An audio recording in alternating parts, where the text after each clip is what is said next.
there are a decent number of videos out there showcasing the Red Dragon Archfiend or Resonator deck, whichever one you prefer to call it. And I've noticed that the vast majority of them utilize the Bestial Dispater in their combos, and I think this makes perfect sense, right? It's a Dark Dragon Synchro that can be utilized by a deck that locks you into Dark Dragon Synchros, and it increases the ceiling of the deck, right? It's a very good card. But I've also felt that it doesn't increase your ceiling by an absolutely massive amount. I feel like very frequently, outside of allowing you to get your Abyss back onto the board, it doesn't necessarily do a whole lot for you. That is not to say that the card is bad or anything. I don't want to give a impression aside from what I'm intending. What I'm saying is the negation or pop that it gives you access to is oftentimes something you don't really need, because when you have Supernova out on the board in conjunction with Red Zone, that means you have two Supernova triggers. You get to board wipe your opponent twice, and even though wiping the opponent's board does allow you to use the negation effect of this Pater if it comes up, you usually just don't need to. The double board wipe is more than enough. So I figured, okay, well, what if I went for a little bit of a lower powered board? How would I go about doing that? And that's what we're going to be doing here. So, standard Crimson Resonator, normal summon Bone, go into Red Rising, bring back Crimson. Crimson's going to grab Soul and Vision. Soul's going to grab Synchron. And we're going to make Abyss, summon Synchron, going to make Bane. And then we'll add back the Soul, because that was the only thing to add back. Now, Bane is going to sack itself off to summon back Abyss. Now, the reason you do this is because we are going to send Overloop to the grave with Bone Archfiend, and we need two Synchros to banish so Overloop can add itself back to hand and then special summon itself.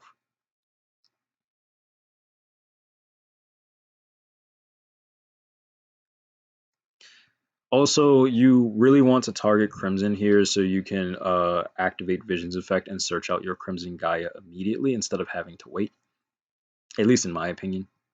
That's a better way to go about doing things. Oh, and the other reason is because you can chain block here. The order you chain block in, I think, depends on what you expect your opponent to have. I just went chain link 1 on Vision, chain link 2 on Red Rising, because honestly, I feel like if they had an interaction here, they would have used it earlier in the turn to prevent me from bringing back Crimson in the first place.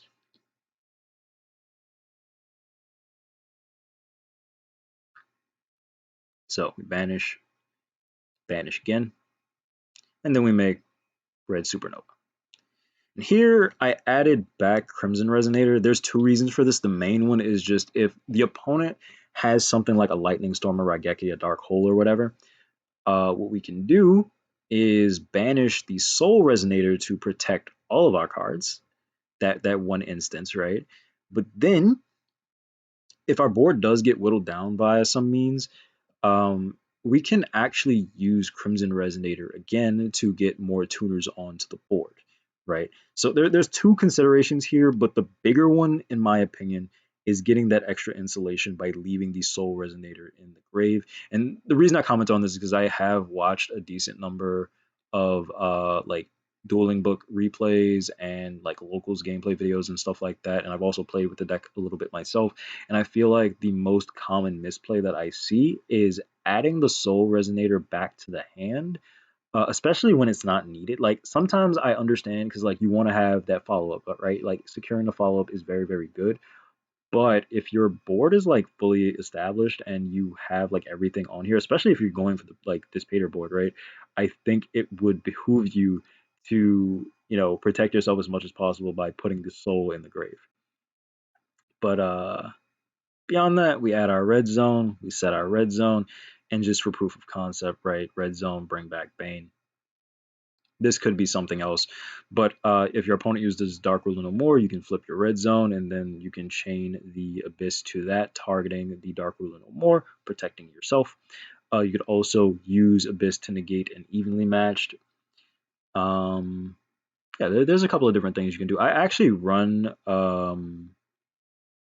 where are you? Forbidden Lance in this deck So that's also nice just to play around imperms and stuff. A lot of my test hands, I did open Lance, and it really made me wish I could run 6 copies of Lance. But it's also good into some matchup, notably purely in Makonko, so it's overall just nice to have.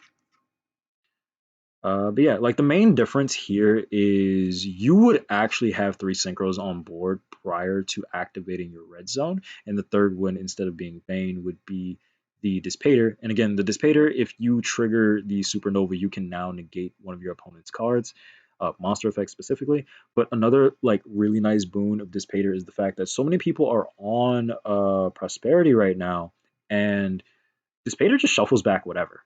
So it doesn't need to like the card doesn't need to be face up, right? Which is huge. And I think that would be like the main thing. Like there are some situations where Dissipator having the pop isn't the greatest thing because it may trigger some opponent's cards that you don't want triggered. The main instance I can think of this would be Unchained. But in a lot of other matchups, being able to pop something, just getting a monster off of their board is very, very good. So I think it's worth considering.